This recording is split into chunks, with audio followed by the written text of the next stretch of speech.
మంత్రి వెల్లంపల్లి శ్రీనివాస్ పై అవినీతి నిరోధక శాఖకు ఫిర్యాదు చేసినట్లు Janasena central Andhra zone convener Badita Shankar తెలిపారు. ఏసీబీ కార్యాలయం వద్ద మీడియాతో మాట్లాడిన బాడిత శంకర్, వెల్లంపల్లి శ్రీనివాస్ దేవాదాయ శాఖ మంత్రిగా ఉన్న సమయంలో టీటీడీ పరిధిలోని తోమాల సేవ, బ్రేక్ దర్శనాలు, శ్రీవాణి ట్రస్ట్ వ్యవహారాల్లో భారీ అక్రమాలు జరిగాయన్నారు. అలాగే కల్తీ నెయ్యి సరఫరా చేసిన బోలేబాబా డైరీతో వెల్లంపల్లి శ్రీనివాస్ కు సంబంధాలున్నాయని, కాల్ డేటా పరిశీలిస్తే నిజాలు బయటపడతాయని తెలిపారు. దుర్గగుడికి చెందిన వందల కోట్ల రూపాయలు అప్పటి ఈవో సురేష్ ఉన్న సమయంలో వెల్లంపల్లి శ్రీనివాస్ తన వ్యక్తిగత ఖాతాలకు మళ్లించుకున్నారంటూ సంచలన ఆరోపణలు చేశారు. 2009లో కేవలం ₹1 కోటి ఆస్తులున్న వ్యక్తి ఇప్పుడు 100 కోట్ల ఆస్తులు ఎలా కూడబెట్టారో సమగ్ర దర్యాప్తు చేయాలని ఏసీబీకి ఆధారాలతో సహా ఫిర్యాదు చేసినట్లు వెల్లడించారు. ఈ కార్యక్రమంలో జనసేన సీనియర్ నాయకులు Peketi Nancharaiah, Satyababu, NTR programme committee coordinator Sammeta Rajanaidu పాల్గొన్నారు.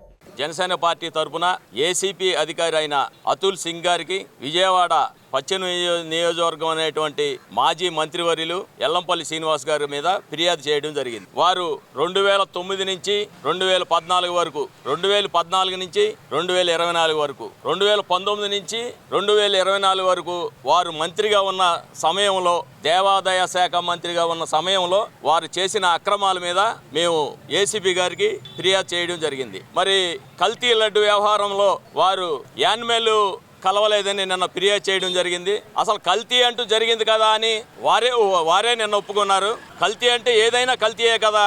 మరి అందుకనే నువ్వు దేవాదాయ శాఖ మంత్రిగా ఉన్నంత కాలం ఈ విజయవాడ నగరంలో కానీ, తిరుమల తిరుపతి దేవస్థానం కొండ మీద అయినా కానీ ఎన్ని అక్రమాలు చేసావో అన్నీ కూడా ఏసీపీ అధికారి అయినటువంటి అతుల్ సింగ్ గారికి ఫిర్యాదు చేయడం జరిగింది. మరి వారు చేసిన అక్రమాలు, వారికి మంత్రి హోదాలో ఏ అయితే తిరుమల తిరుపతి దేవస్థానం కోటా రిలీజ్ చేస్తుందో అది వస్త్రం అయినా కానీ, అభిషేకం అయినా కానీ, తోమాల సేవ అయినా కానీ, సుప్రభాతం అయినా కానీ, శ్రీవాణి టికెట్లు కానీ, బ్రేక్ దర్శనం కానీ, ప్రోటోకాల్ కానీ, మరి ఇవన్నీ కూడా వారు అమ్ముకొని సొమ్ము చేసుకున్నారు. అలాగే కల్తీ నెయ్యి వ్యవహారంలో వారు మంత్రిగా ఉన్నంత కాలం బోలేబాబా వారితో వీరికి సంబంధాలు ఉన్నాయి. వీరు కాల్ డేటా తీస్తే బోలేబాబాతో ఏం మాట్లాడుకున్నారో, ఎవరెవరికి ఏ అక్రమాలు చేశారో అన్నీ బయటపడతాయని మేము అధికారులకు ఫిర్యాదు చేయడం జరిగింది. అలాగే ఇక్కడ అమ్మవారి కొండ మీద సుమారు దుర్గగుడి ఈవోగా సురేష్ బాబు గారు ఉన్నంత కాలం 100 కోట్ల రూపాయలు దుర్గగుడి ఖజానా నుంచి మళ్లించి ఆయన ఇష్టం వచ్చిన వాటికి ఆయన సొంత నిధులకు కూడా వాడుకున్న ఆధారాలు కూడా ఏసీపీ గారికి ఇచ్చాం.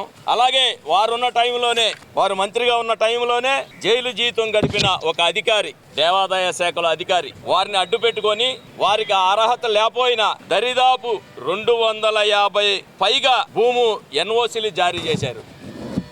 అంటే ఆ భూమి లీజుకిచ్చి డబ్బులు గుంజాడు. అలాగే ఒక అక్రమం కాదు ఆయన చేసిన అక్రమం. ఆయన 2009లో పోటీ చేసినప్పుడు మెగా ఫ్యామిలీ అందరం కూడా చందాలు వేసుకొని గెలిపించాం.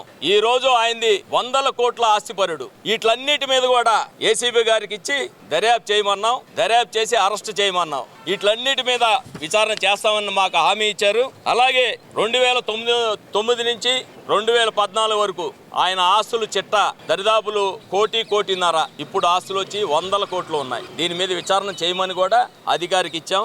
అధికారి దర్యాప్తు చేసి మేము ఖచ్చితంగా న్యాయం చేస్తామని చెప్పారు. అలాగే ముఖ్యమంత్రి గారికి, అలాగే ఉప ముఖ్యమంత్రి గారికి ఈ లడ్డు వ్యవహారం మీద ఈయనకి బోలేబాబాకు ఉన్న సంబంధాలు కూడా బయట పెట్టమని చెప్పాం. ఇది వెల్లంపల్లి గారి మీద మేము ఫిర్యాదు చేయడం జరిగింది.